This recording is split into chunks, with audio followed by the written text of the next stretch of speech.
Aquí está con nosotros el general William Zapata, uno de los hombres que tuvo una destacada participación entonces, y le agradezco por estar con nosotros, general, muchas gracias. Y gracias por la invitación. Y muchas gracias de manera amplia, porque usted representa a un grupo de peruanos que nos merece a nosotros una gratitud enorme, y creo que nunca nos va a alcanzar el tiempo para agradecer lo que han hecho.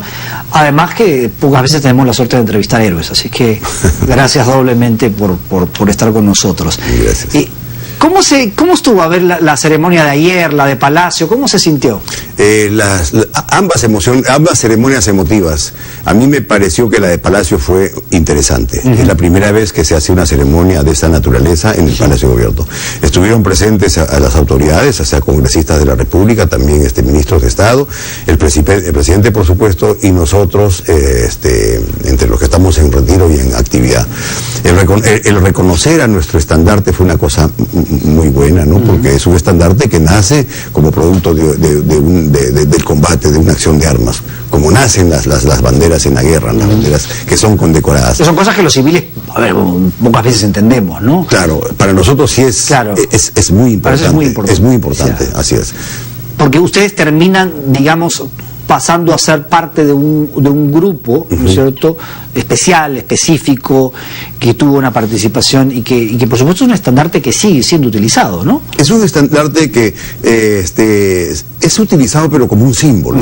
Y yo creo que este es un símbolo... Forma parte de las banderas de las Fuerzas Armadas. Exactamente. Y es un símbolo de estos nuevos tiempos donde las amenazas ya no son las tradicionales. Las amenazas ahora son asimétricas, ¿no?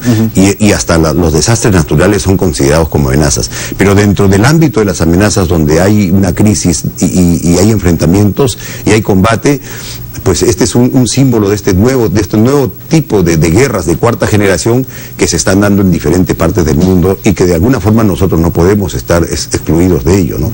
Y tenemos unidades que deben seguir preparándose y deben seguir sobre todo equipándose para enfrentar a cualquier tipo de disidencia o amenaza que se pueda dar en el Perú, y si fuera en la región y nos afecta también en condiciones de poder. Porque las amenazas cambian, efectivamente, como usted bien dice.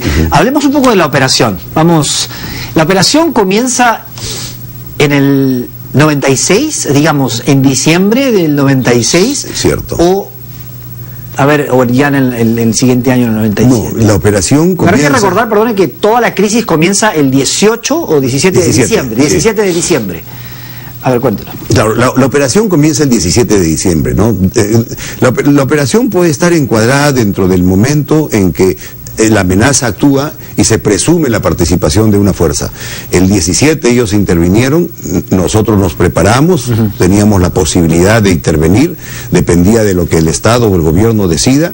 Entonces comenzamos a entrenamos de diferentes formas, buscamos información a través de los rehenes que iban saliendo, con los planos de la residencia, hicimos construcciones, primero en tabiques de madera para poder entrenar, y antes de eso pintando los pisos de un patio, poniendo el primer y segundo piso uno al costado de otro. Después pedimos el segundo piso, porque en el primero estaban los rehenes y teníamos que combatir ahí, y luego como necesitamos coordinar entre primer y segundo piso, requeríamos tener primer y segundo piso para que los hombres del primer piso coordinen con los del segundo piso, ¿no? Y además ya los rehenes habían en el primer piso y en el segundo piso, entonces había que ir mejorando el plan. ¿Y los túneles cuándo se empiezan a construir? ¿En enero? Los túneles comienzan a construirse, los túneles comienzan a construirse después, porque los túneles salen como producto del planeamiento. O sea, un planeamiento tiene que ser cada vez mejorado. El plan que nosotros tuvimos a partir del 18-19 de diciembre es teniendo la misma esencia, ¿no?, de rescatar a los rehenes y evitar que el terrorismo vuelva a recrudecer, va mejorando. Y en ese mejorar, en razón a informaciones de inteligencia, a medios que disponemos, teníamos diferentes formas de alcanzar o acercarnos hacia la casa. Entonces ahí surgen ideas de diferentes tipos, ¿no? Y se habla del túnel, lo hablamos con diferentes personas, evaluamos si puede o no servir, y el túnel al final nos sirve para aproximarnos. O sea, desde el túnel no se combate, el túnel sirve para acercarse a la casa sin ser vistos.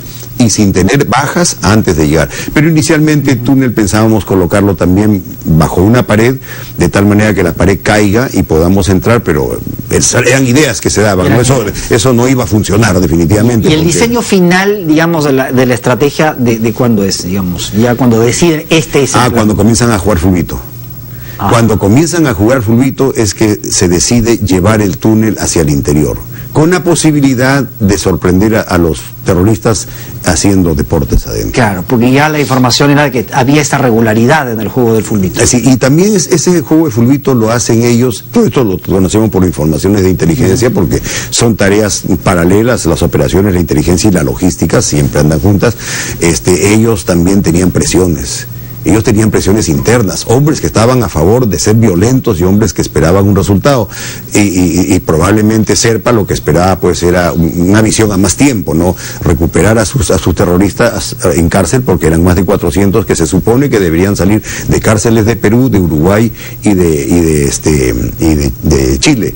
Entonces, y también pidió una compensación, que lo dejen libres, cambio la política, ¿no? Entonces él seguramente... la plata que habían ganado. Exacto. Él seguramente... ¿no? Claro, él esperaba posicionar nuevamente al MRTA. Y ese iba a ser un riesgo para el Perú. Imagínate, después de tanto tiempo y con tanto costo, que ellos hubieran tenido éxito, que el Estado no hubiera hecho las cosas como corresponden, pues hubiéramos retrocedido definitivamente, hubiéramos creado inseguridad en la población. Ya esos días había inseguridad. Y ellos, claro, eso es por un lado, pero también está el lado político, ¿no? Porque políticamente había reuniones con países, Fujimori viajaba, ¿no es cierto? O sea, exploraban otras posibilidades, habría que Cuba los reciba, etcétera, etcétera. Pero ustedes lo que tenían que hacer era trabajar con la paciencia suficiente recogiendo la información.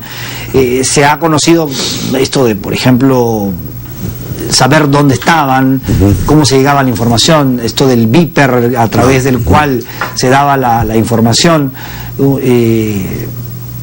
y al almirante Gianpietri, que también daba información a través de los micrófonos que habían ingresado. Todo esto supone un nivel de reserva de muchísima gente, ¿no? Cierto. ¿Cómo se logra comprometer a tantos? Porque había mucha gente que no era militar. Ajá. Bueno, primero, toda guerra, toda crisis de esta naturaleza es por naturaleza político. Por lo tanto, responsabilidad del gobierno, del poder civil. Los militares somos la herramienta, ¿no? que llevamos a cabo la decisión. En ese sentido, lo que dijiste antes, este es un tema que tenía que verse en la región y en el mundo, porque se tenía que presentar y plantearla tal y como estaba la amenaza y lo que esta representaba para el Perú, para su futuro y evidentemente para la región. Mientras están haciendo diferentes actores su tarea, nosotros estamos preparándonos para la posible salida, digamos, armada. Entonces, en ese sentido nos valíamos de todo aquello que pudiéramos tener a la mano. Las informaciones de inteligencia eran importantes, el entrenamiento que nosotros hacíamos era sumamente importante, porque teníamos que ser muy precisos con la finalidad de que no tengamos bajas de rehenes.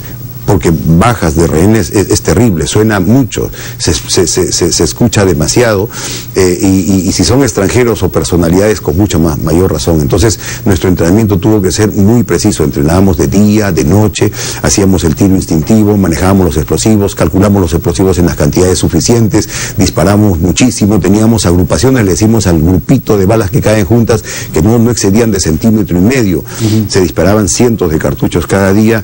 Llegábamos a entrar a los lugares que nos corresponden en 50 segundos sin enemigo. El día de los hechos sí nos demoramos entre 20 y 25 minutos y 30. ¿Cómo es la relación con la familia? Porque la familia, usted tampoco le puede decir a la familia. No es conveniente decirle a la familia todo lo que todo lo que está sucediendo, porque lo que vamos a hacer es preocuparla, y la familia nos va a transmitir la preocupación y nosotros no vamos a tener la cabeza limpia. Por ejemplo, en su casa, ¿cuántos había? Entonces, en mi casa, mi esposa y mis 3 hijos, que todavía eran pequeños, de 9 y 7 años, gemelos de 7 años y uno de 9.